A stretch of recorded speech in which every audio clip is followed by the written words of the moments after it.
नमस्कार, स्वागत है आपका। मैं हूं आपके साथ रवि और आप देख रहे हैं रवि की कही।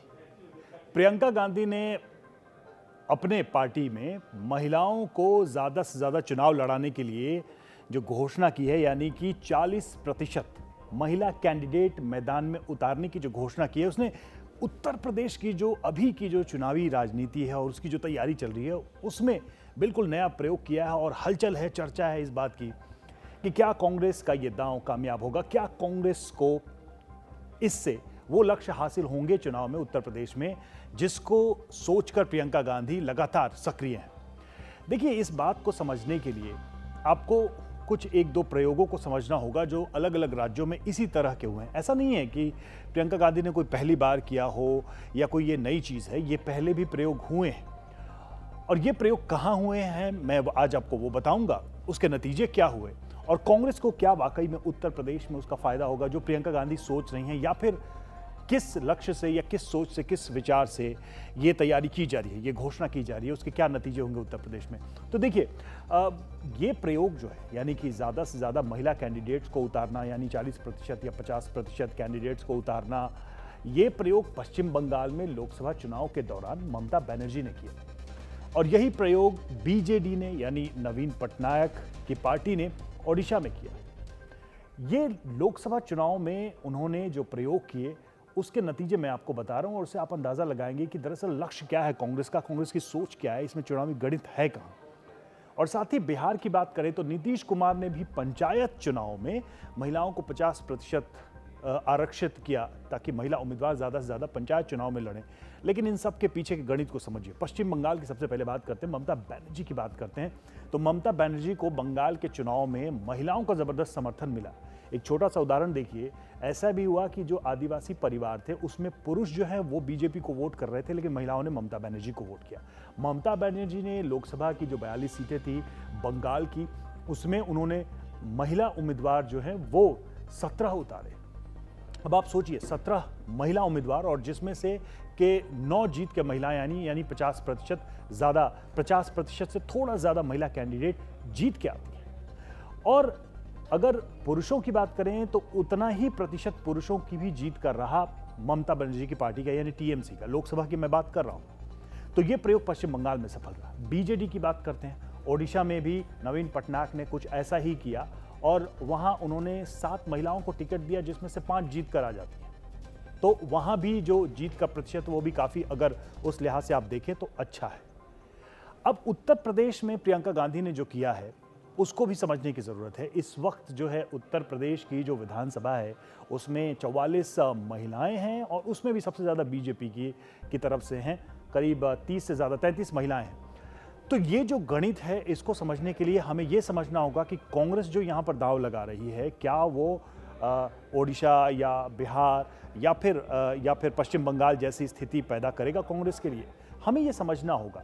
देखिए, पश्चिम बंगाल में, ओडिशा में पहले से ही ममता बनर्जी हों या नवीन पटनायक हो, वो सरकार में थे, वहाँ की जो नीतियाँ थी वो निर्धारित कर रहे थे।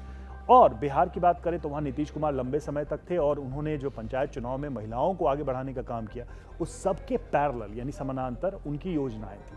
सरकार लंबे समय से महिलाओं को कैश बेनिफिट दे रही थी अलग अलग योजनाओं में, चाहे वो लोन की बात हो या फिर उनके कल्याण की बात हो, उससे जुड़ी कई अलग अलग योजनाओं के जरिए जो लाभ है वो महिलाओं को दिया जा रहा था। लगातार उनकी भागीदारी को बढ़ाया जा रहा था। तो एक वुमेन एम्पावरमेंट साथ में चल रहा था, जो कि उनके सरकार में रहते ये बहुत संभव था।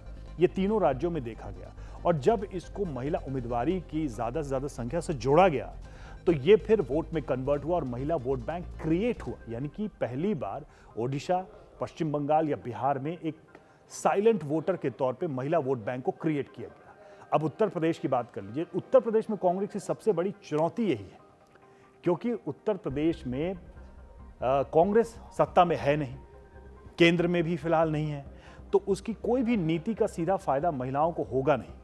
ये जो काउंटर तैयार किया गया है प्रियंका गांधी की तरफ से, दरअसल ये वही काउंटर है जो नरेंद्र मोदी की योजनाओं से महिला वोट बैंक के तौर पर एक नया वोट बैंक उभारा गया है, जिसमें आप देखिए जो उज्ज्वला योजना है उसका लाभ महिलाओं को मिला।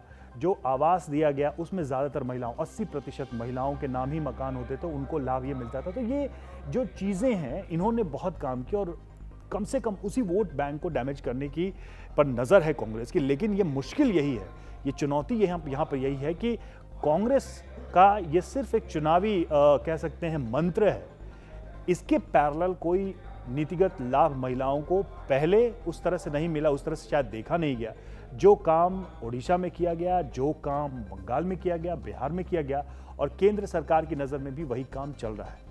तो ये चुनौती बहुत बड़ी है। महिलाओं को उतारा जाएगा मैदान में, ज़्यादा टिकट दिया जाएगा, उनको चुनाव लड़ाया जाएगा, लेकिन वो एक वोट बैंक की तरह क्या कांग्रेस के लिए काम करेगा ये देखना दिलचस्प होगा, क्योंकि वो समीकरण जो बंगाल, उड़ीसा या बिहार में है वो उत्तर प्रदेश में कांग्रेस के पक्ष में नहीं है। फिर भी इसे एक माना जा रहा है कि गेम चेंजर है कांग्रेस के लिए। हो सकता है वोटों में इजाफा, हो सकता है कि प्रियंका गांधी को व्यक्तिगत तौर पर एक नेता के तौर पर उत्तर प्रदेश में नई पहचान मिले, हो सकता है कि महिलाओं की भागीदारी बढ़े, लेकिन ये सीटों में कितना कन्वर्ट होगा, वोट प्रतिशत के रूप में कांग्रेस को कितना इसका लाभ होगा, इस पर अभी भी संशय बना हुआ। और साथ में परिवारवाद की समस्या तो है ही, जो कांग्रेस के ऊपर आरोप लगते हैं कि भाई महिलाएं होंगी तो परिवार के लोग ही अपनी महिलाओं को चुनाव में उतारेंगे और पीछे से वो लड़ेंगे। तो ये तमाम चुनौतियां फिर भी एक बड़ा दांव कांग्रेस ने खेला और मुझे लगता है कि प्रियंका गांधी की तरफ से उत्तर प्रदेश के चुनाव में अभी तक इलेक्शन के हिसाब से ये सबसे बड़ी अनाउंसमेंट है, सबसे बड़ा दांव है। अब कांग्रेस इसको कितना भुना सकती है, कितना इसका लाभ पाती है, इस पर तो नज़र रहेगी, सबकी नज़र रहेगी और हम भी देखेंगे कि आखिर आने वाले समय में टिकटों का बंटवारा कैसे होता है और महिलाओं को कितनी जगह मिलती है। तो आज के लिए रवि की कही में इतना ही। नमस्कार।